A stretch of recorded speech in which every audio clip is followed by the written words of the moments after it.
Hello guys, তো দেখো আমি আজকে কি সুন্দর জুয়েলারি পরে তোমাদের সামনে চলে এসেছি। আর এই জুয়েলারিগুলো আমি কোথা থেকে অর্ডার করেছি যদি জানতে চাও অবশ্যই কমেন্ট বক্সে কমেন্ট করো, অবশ্যই তোমাদের আমি সবাইকে বলে দেবো।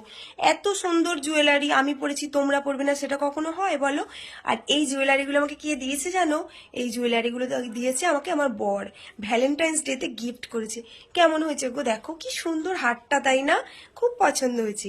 আর এইগুলো যদি তোমরা নিতে চাও কমেন্ট বক্সে অবশ্যই বললাম কমেন্ট করো।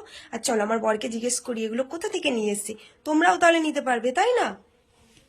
এই কোথা থেকে এনেছো গো এগুলো? মেটো জুয়েলারি। মেঠো জুয়েলারি। ইয়েস। ও, তো আমাকে কেমন লাগছে এগুলো পরে? খুব সুন্দর। আমি এর জন্য অনেক কষ্ট করেছি, অনেক খাটনি করার আমার এটা পয়সা, বুঝেছো? খাটনির পয়সা আমার। ও, দেখেছো কত ভালোবাসি আমাকে, ওই জন্য এত সুন্দর সুন্দর জুয়েলারি এনেছে। টাটা।